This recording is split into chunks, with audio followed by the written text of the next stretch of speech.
And joining me now by phone, the President of the United States, Donald Trump. Good evening, Mr. President. Hi, Jeannine. Thank you so much for joining us tonight. Is there an emergency at the southern border? Should we not now use the emergency funds and the powers that you have in your possession? So we have a humanitarian crisis, to put it mildly. People are trying to get in by the tens of thousands. They're rushing the border. There's right now in Honduras, a country we pay a lot of money to, I think foolishly, because they don't help us. But right now you have another caravan forming, and it's going to be the biggest one yet. We stopped the last one. You see what's going on in Tijuana. They couldn't get through because we have a wall there, got a wall up. The military has been fantastic. Border Patrol has been incredible. And ICE is, these are brave people that do a great job. And we stopped them. But there's another big one forming. We need a wall, very simple. Whether you call it a steel barrier, wall, doesn't matter. But we need a very strong structure. But by waiting to build the wall or using those funds that are available to you in a national emergency, aren't you negating the point of the emergency itself? Well, I have the absolute right to call a national emergency. Other presidents have called many national emergencies for things of lesser importance, frankly, than this, and I have the right to do it. I'd rather see the Democrats come back from their vacation and act. They're not acting, and they're the ones that are holding it up. It would take me 15 minutes to get a deal done, and everybody could go back to work. But I'd like to see them act responsibly, and they're not acting responsibly, and that's it. I'm in the White House, and most of them are in different locations. They're watching a certain musical in a very nice location. Of course, in Puerto Rico, watching Hamilton. Frankly, it's ridiculous. The whole thing is ridiculous. We have a very important thing to do. We have to have border security, and we have to get people getting paid again very quickly. But what about, as this happens, look, you were in the White House during the Christmas holidays and over New Year's, and you've been there ever since. Nancy Pelosi's in Hawaii over the holidays. Now she's in Puerto Rico with a bunch of Democrats and lobbyists, enjoying the sun and partying down there. But what makes you think that these people are willing to cut a deal if you have shown your ability to negotiate by changing to a slat, agreeing to all of their demands as it relates to technology, electronic fencing, and all of the other things, the humanitarian aid. They sit there. They don't even look you in the eye. What makes you think that they're going to, in any way, cave? Because if these people said 13 and then again 6 years ago, we need a wall, but now you're the president, they don't want a wall, what makes you think they're coming back? Well, they might not. I mean, frankly, I was willing to do something, and we're asking for $5.6 billion, which is way less than what other presidents have been talking about. If you look back, this should have been done 30 years ago, 20 years ago, 10 years ago. This should have been done by others. Just like if you look at Jerusalem, if you look at the embassy moving to Jerusalem, every president promised that. They never did it. I did it. You look at so many other things that I've done. We're doing well with a lot of, we're doing well with China. We're doing well with North Korea. I was left a very tough hand. But this was one of the problems. It's our southern border. And it's, thousands and thousands of people are coming in. And we have human smugglers. We have traffickers. We have people, the biggest drug dealers in the world, and they're pouring through the parts of the border. They don't go through your areas where you have a port of entry, Jeannine. They go through areas where you don't have any protection whatsoever, and it's really very sad and very, very dangerous and very bad for our country. A lot of crime comes from that location. I interviewed Ron Vitello, the acting director of ICE, and he said that there was enough fentanyl seized by them last year that could kill every American in this country. We know that 90% of the heroin comes through the southern border. And, what we also know is that there are 800,000 federal employees who didn't get a check yesterday. You're sitting there waiting for a deal. The Democrats are not sitting with you. If this isn't an emergency, I don't know what is. Well, I haven't actually left the White House in months, and in all fairness, I'm doing a lot of other work. It's not just that, but that's a very important element of what I'm doing because we have to get the southern border done. And I've been here virtually every night, I guess every night, other than one day I flew to Iraq and then to Germany to see our troops.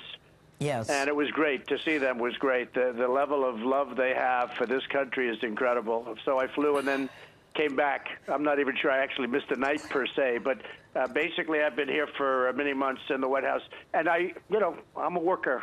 I'm like you. I'm a worker. You are a worker. And frankly, I'm ready, willing, and able to get a deal done. But they don't seem they think it's politics. I think it's bad politics. This country wants to have protection at the border. Many of our crimes, much MS-13 comes through the border. Drugs, a big proportion of the drugs from that we have from this country in this country come through the border. The human trafficking, where they tie women up, they put duct tape over their mouth, electrical tape, and they bring them in. They traffic in women and children, and they come through the border. The areas that I'm talking about, putting a wall, we do that. It can't happen anymore. It's unbelievable. It's only politics. That's the game they're playing. I actually think it's bad politics for them. So then, when Nancy Pelosi won, you very warmly in November congratulated her. And are you still confident you can get a deal done with her, or has that ship sailed? No idea. No idea. Well, we won also. We won the Senate. Right. And, there are those that would say that the Senate is more important. And for the most part, I campaigned for the Senate. Yes. And we got very little credit for that. Like even you just said they won. We won the Senate. We actually picked up additional seats. We beat incumbents, yes. Democratic, and almost everywhere I went, we won. But, I'm one person, and the House had many races, and yet we won some great races where I went. But we won the Senate, Jeannine. We picked up 2 additional seats. It's 53-47. It was 51-49. All right. So for the last time, given that they don't seem to want to come to the table, that you have done all the negotiating, why not declare? Well, that might happen, but I want to give them a chance to see if they can act responsibly. Okay. They should act responsibly. We're talking about the border, and I have to say, a lot of the people that aren't getting their checks are letting us know, we don't care, you've got to solve the crisis at the border. It's a humanitarian crisis, and it's national security. It's very important. Okay, and it's interesting. That's what I heard yesterday from some of the Border Patrol agents. Now, I want to move on to another subject. New York Times reported that the FBI opened a counterintelligence investigation the day after you fired James Comey in May of 17. And the investigation was whether you were actively working for Russia or unwittingly. So I'm going to ask you, are you now, or have you ever worked for Russia, Mr. President? I think it's the most insulting thing I've ever been asked. I think it's the most insulting article I've ever had written. And if you read the article, you'd see that they found absolutely nothing. But the headline of that article, it's called The Failing New York Times for a reason. They've gotten me wrong for 3 years. They've actually gotten me wrong for many years before that. But you look at what's going on. I fired James Comey. I call him Lion James Comey because he was a terrible liar, and he did a terrible job as the FBI director. Look at what happened with Hillary Clinton and the emails and the Hillary Clinton investigation, one of the biggest screw-ups that anybody's ever seen as an investigation. And what happened after I fired him, Andrew McCabe, Peter Strzok, his lover, Lisa Page, they did it. And, they're all gone. Most of those people, many, many people from the top ranks of the FBI, they've all been fired or they had to leave. And they're all gone. This is what they were talking about. And obviously nothing was found. And I can tell you this, if you ask the folks in Russia, I've been tougher on Russia than anybody else, probably any other president, period. But certainly the last 3 or 4 presidents, modern-day presidents, nobody's been as tough as I have from any standpoint, including the fact that we're doing oil like we've never done it. We're setting records in our country with oil and exporting oil and many other things. So, which is obviously not great for them because that's where they get their money for the most part. But many other things. So I think it was a great insult, and the New York Times is a disaster as a paper. It's a very horrible thing they said.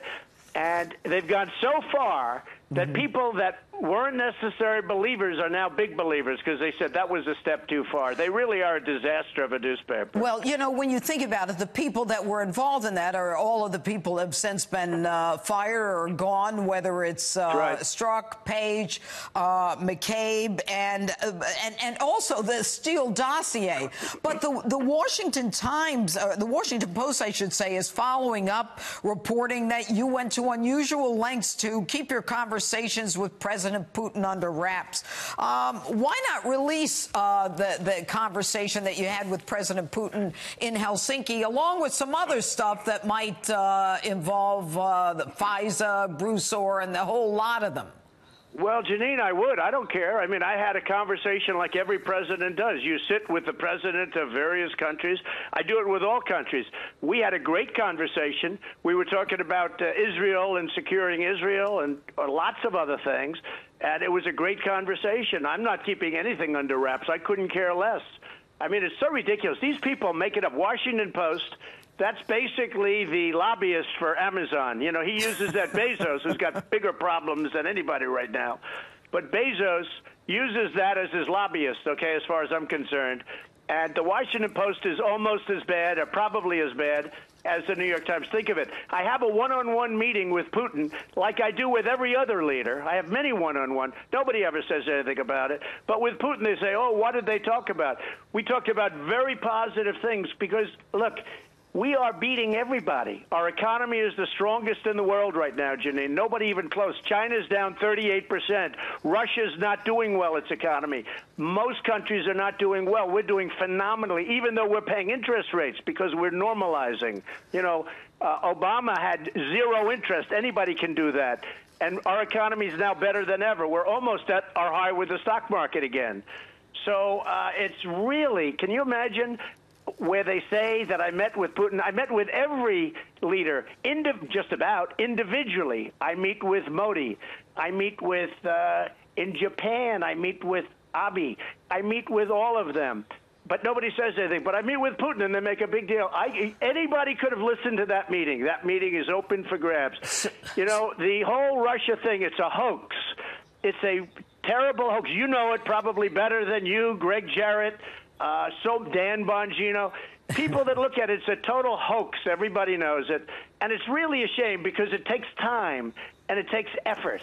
And everybody knows there was no collusion whatsoever. They have found no collusion, and they won't find collusion because I had nothing to do. I was a better candidate than Hillary Clinton. She was a terrible candidate.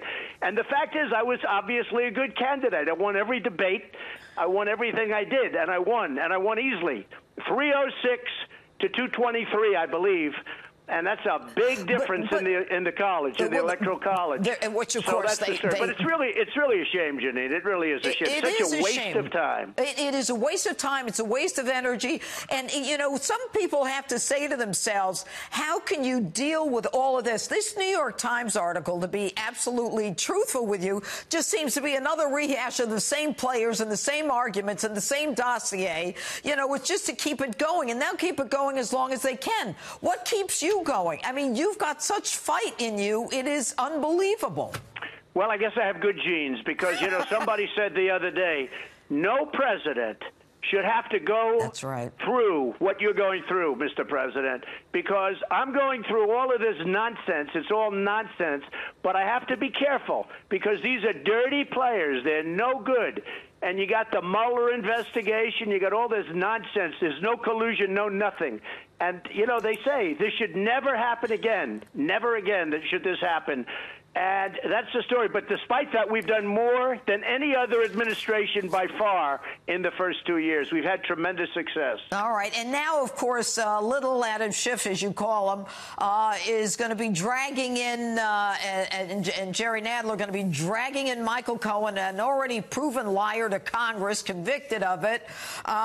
You know, are you worried that he's going to... Look, I was a client of his, and, you know, you're supposed to have lawyer-client privilege, but it doesn't matter because I'm a very honest person, frankly. But he's in trouble on some loans and fraud and taxi cabs and stuff that I know nothing about. And in order to get a sentence reduced, he says, I have an idea. I'll give you some information on the president. Well, there is no information, but he should give information maybe on his father-in-law, because that's the one that people want to look at, because where does that money? That's the money in the family. And I guess he didn't want to talk about his father-in-law. He's trying to get his sentence reduced. So it's pretty sad. It's weak, and it's very sad to watch a thing like that. I couldn't care less. What is his father-in-law's name? I don't know, but you'll find out and you'll look into it, because nobody knows what's going on over there. Again, I was a client. He has a law firm. They broke into his law firm sometime early in the morning, I guess, and they took it. This couldn't happen to anybody, except you're dealing with McCabe, you're dealing with the remnants of Comey, and wait till you see how it all ends up. You watch. McCabe, Lisa Page, Strzok. You wait till you see how that all ends up, including some others that I could name, but I better not. We'll make front page news if I do. I can't wait to read it. Will you release the FISA? We're all waiting for the FISA. Well, at the right time, we will probably do that. If that's necessary, we'll do that. That's very, very important stuff. I know. And, as you know, a lot of bad things happened with a lot of elements of what we're talking about. And at the right time, we will probably do that. That's right. All right. And are your lawyers working to keep the Mueller report from being made public? Well, I can't tell you because I don't devote too much time. Here's the bottom line. There was no collusion. There was no obstruction. There was no anything. So, no calls to Russia, no nothing. So, it's all nonsense, Jeannine. It's a hoax. It's called the Russian hoax, or it's a witch hunt. And it's a shame. And, despite that, what we're doing is amazing. But actually what we're doing in this, too, because we're exposing people that are corrupt. People are being exposed by this that are totally corrupt. A lot of the people that don't get mentioned even in that article today, the phony article in the New York Times, there's a lot of corruption, and we're exposing it. And I'm going to put that down someday as one of my greatest achievements. Well, I look forward to hearing that. And I guess one last question, Mr. President. What are you going to get out of the White House? Washington, after a while, gets very depressing. Well, I love it, and I love this building, and I do a lot of work in the building. And if you look at what we're doing on the deal with China, which nobody was able to take on, and we're taking it on great. We're doing an incredible deal for our country.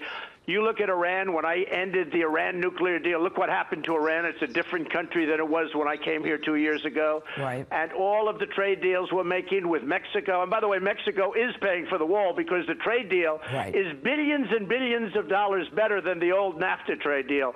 And I call that Mexico is absolutely paying for the wall. So, we're doing a great job, and I like doing it. And then we get involved with a Russian hoax, or, whatever you call it. Or distraction. It's one of those things, but I love doing it, the whole thing. But this will turn out to be very important, because people are going to be exposed that nobody ever thought possible. Well, I look forward to that. And I have to ask you another post-last question. You're hearing about all these people looking to run against you in 2020. Your thoughts? I'm not worried. So far, I love the competition. I love what I see. All right. I love what I see. A couple of them aren't running that I was hoping were going to run. They just announced yesterday that they weren't running. I was sort of looking forward to that.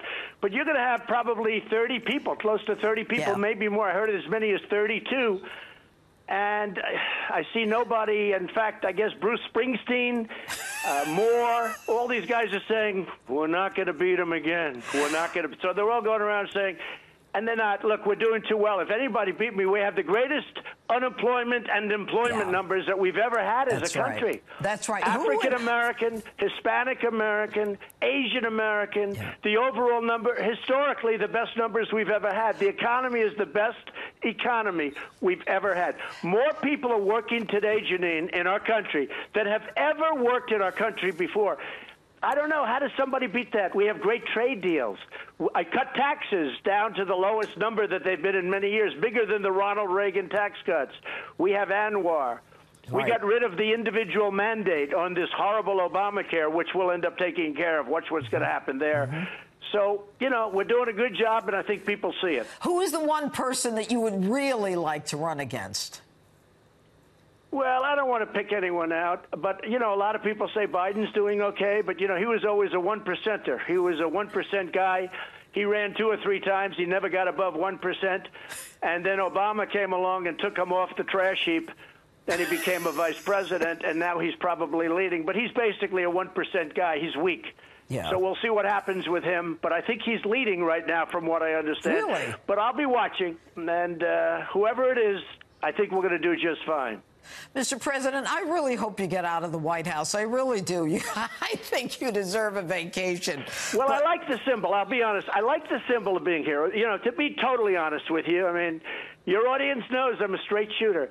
I like the symbol of me being here and them being at some play in a nice location, having a good time. I like that symbol because I am ready to sign, and they're not, So we'll see what happens, and if they don't do it, if they don't come to their senses, you know what I'll do? I'll do a national emergency. We're all set. It's 100%, and I'll have to do that. But honestly, we shouldn't have to. But you know what, Jeannine? They're going to want something from me someday. Very important, because I have to sign everything. Everything has to go through the White House. Mitch McConnell and the Republicans have done an incredible job, and they have stuck together like glue. We have tremendous support. Good. But, you know, they're going to want something from us for one of their favorite little deals. And all of a sudden, they're going to find out it's going to be very, very tough for them. We need security at the southern border for our country. Right. Well, I'll tell you, Mr. President, when you reference the viewers, the justice viewers, they are behind you 100%. Mr. Thank you President, very much, thank you for being with us tonight. We're very grateful. Thank you, Jeannine. Thank you very much. All right.